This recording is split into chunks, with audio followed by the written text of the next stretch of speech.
Follow that pretty closely. I figured it got your attention, got my attention. And at first blush, you think, well, how did they do that? Because we tariffed a lot of Chinese products. Well, they just went out and sold elsewhere. And they replaced a lot of their sales to us with sales to Africa. In fact, their trade with Africa increased more than it did anywhere else. Did you see that? I didn't have the specific numbers, but it doesn't surprise me. Yeah, what does that, I mean, what does that tell you? China didn't beat us by accident.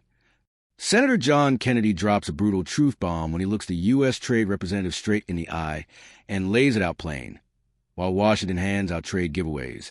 China is racking up $1 trillion surplus and swallowing Africa whole. Kennedy doesn't mince words, and when South Africa comes up, his message hits even harder.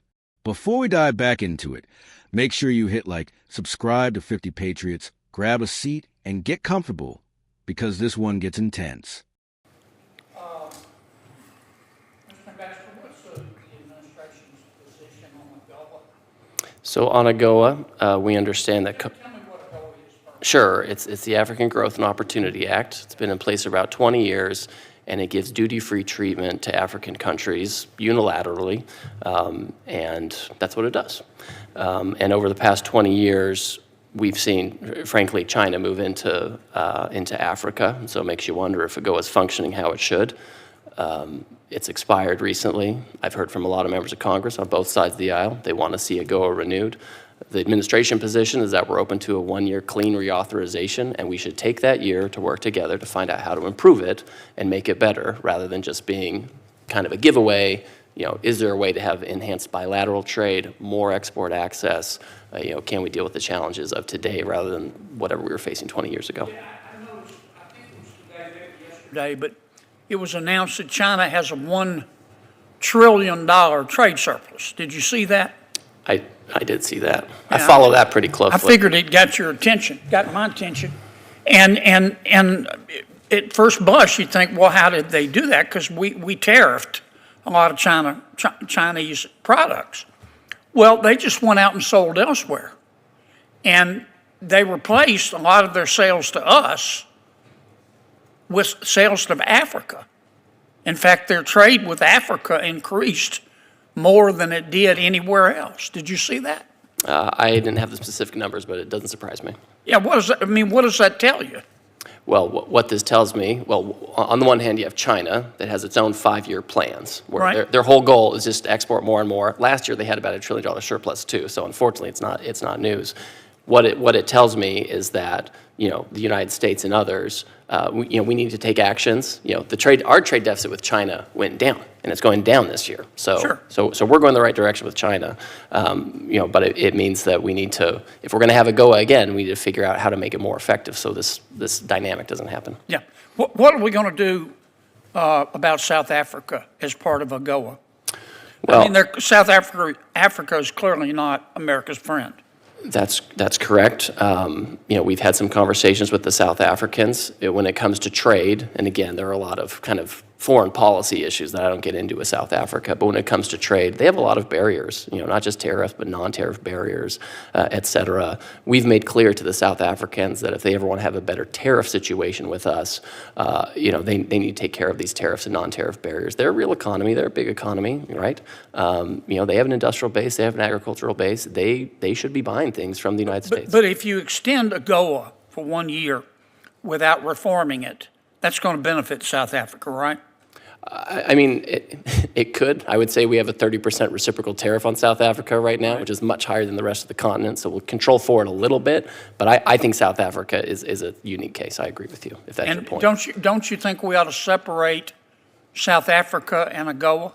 I mean, I'm happy to consider that, right? I mean, Congress has come to me and said, we want AGOA. And I think if we're going to have a giveaway, we need to figure out how to improve it. If you think that we should give South Africa different treatment, I'm open to that because I think they are a unique problem. Well, they're a unique problem for America.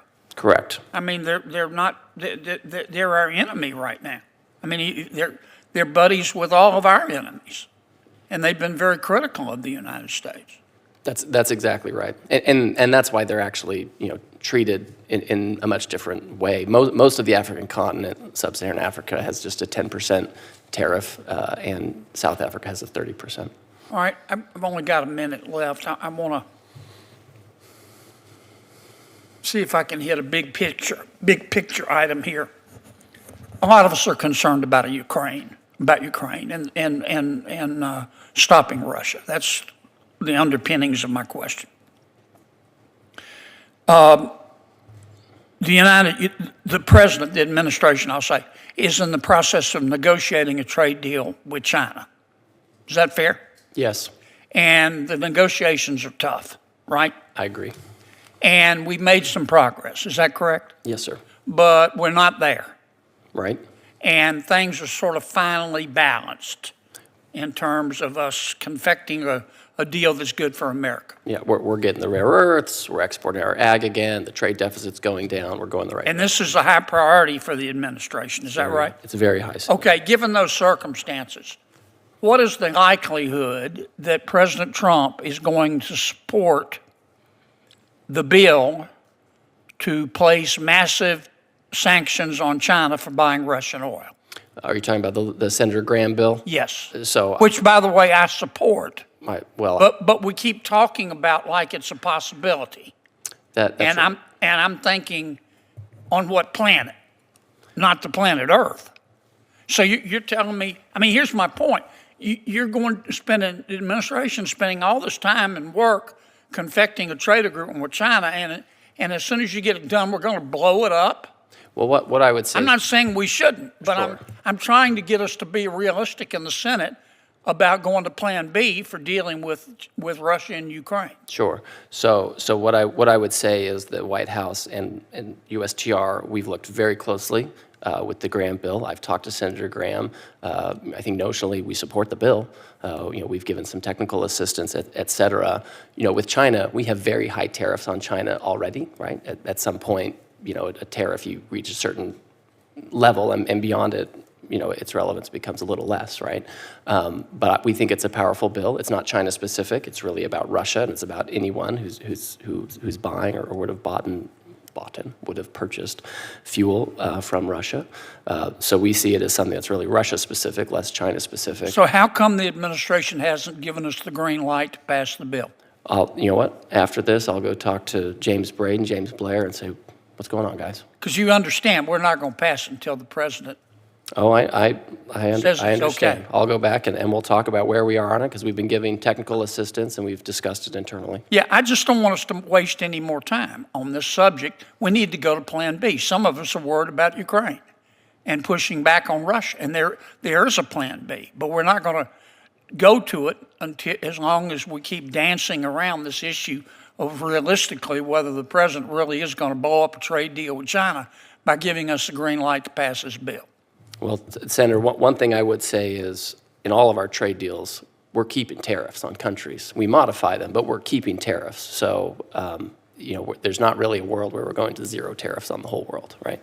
And even China, I think, part of our deal is we have some tariffs on them, and they have some restrictions on us. It's a managed trade situation. So I think. And again, the bill, my understanding isn't, you have to go to 500% on the whole world all at once. I think there's some discretion in there. But again, I'll go back to White House Ledge and we'll talk about it and give you an update on where the White House is on that. In this appropriations hearing, Senator John Kennedy zeroes in on the African Growth and Opportunity Act, better known as AGOA. It's been around for roughly 20 years, giving African countries duty-free access to U.S. markets. But Kennedy's question is simple and devastating. If AGOA is such a great idea, why is China winning Africa? The trade representative admits China has massively expanded its trade footprint across the continent. Kennedy points out that despite U.S. tariffs on China, Beijing just pivoted, selling more to Africa than anywhere else. The result? A staggering $1 trillion Chinese trade surplus. Kennedy then turns the heat up. If AGOA just gets renewed clean, without reform, aren't we rewarding countries that don't even act like allies? That's when South Africa comes into focus. Kennedy says what many in Washington whisper, but won't say out loud. South Africa is not America's friend.